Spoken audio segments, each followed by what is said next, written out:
Hi, this is Ricky with Freedom Plumbers. This video will be an orientation on how to, 1, handle the property now that a major septic repair is done, and 2, how to utilize properly your new septic repair itself. All right, we'll go ahead and talk about the cleanup. I got my boy here helping with the cleanup. Hi, Justin. That's my, wow, sup. Sorry, guys, I'll increase his education. What? All right, here we go. What we did today, and actually for the past week, is we repaired a sewer line with a defective grade coming from the house and in to your septic tank, which is right here. We installed a proper access, which is up to code, called a riser.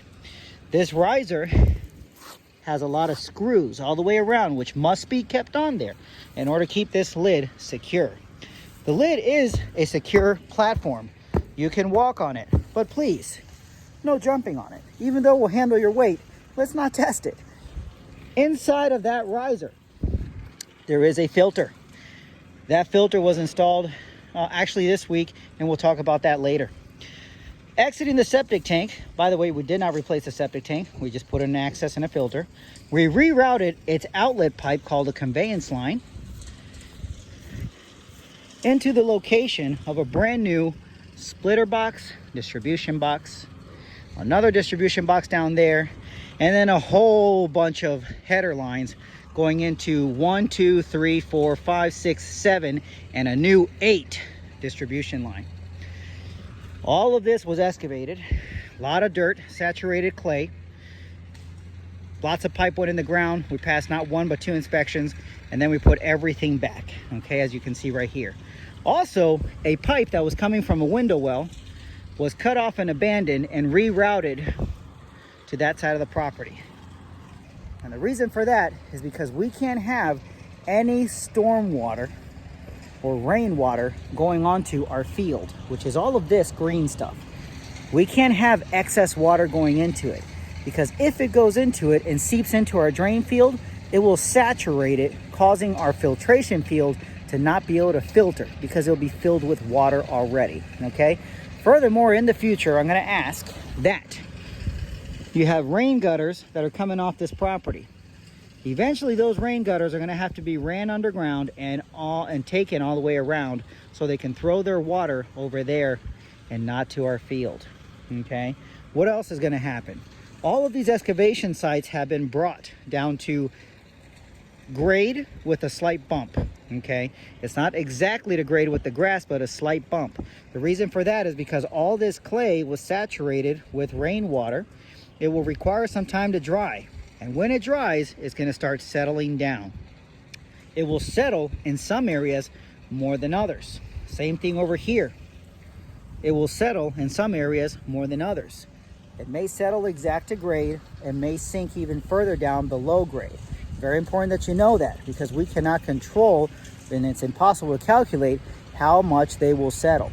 Also, because of all the pipes that are not so deep under the ground, some of them being 2 feet, some of them being 4 feet, we cannot compact, as per Virginia Health Department code, we cannot heavily compact the soil because it could damage the new installation.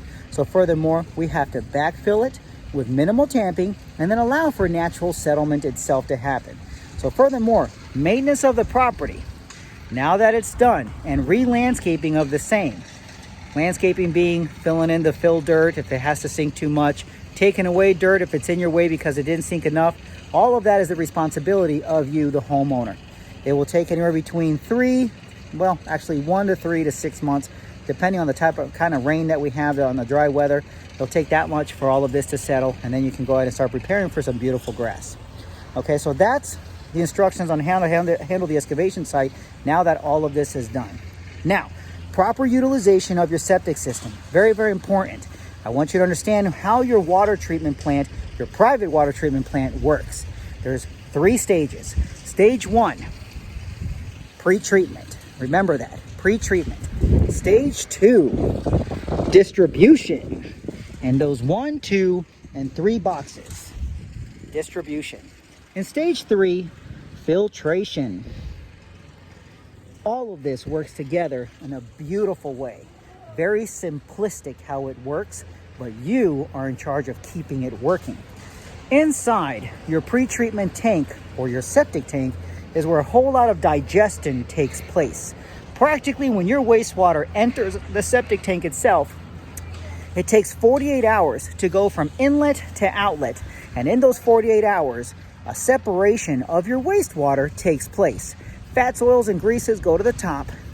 Sludge goes to the bottom. And the most important part, which matters to us, is called effluent.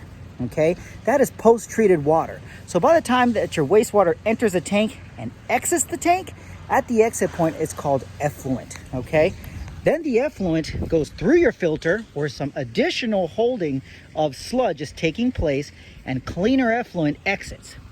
Once that effluent continues into the splitter box, the splitter box splits that effluent into the D box that services the first 4 drain fields, and another half of that splitter box takes it to the second distribution box, which distributes the effluent into the next 4 filtration fields. In the filtration fields is where the distribution of that effluent takes place, where it gets into the line, and through several holes in that filtration line, it exits the line and bleeds into the ground. Okay? Once it bleeds into the ground, the soil on the ground takes care of filtering that water. And believe it or not, once you get down to 5 to 10 feet, that water, even though not potable, you could technically bathe in it. And it's all filtered and cleaned thanks to the dirt and the soil. It's all treated thanks to bacteria. And it's distributed thanks to gravity. So it's all Mother Nature based. Phenomenal. What can you do to improve the utilization of your system?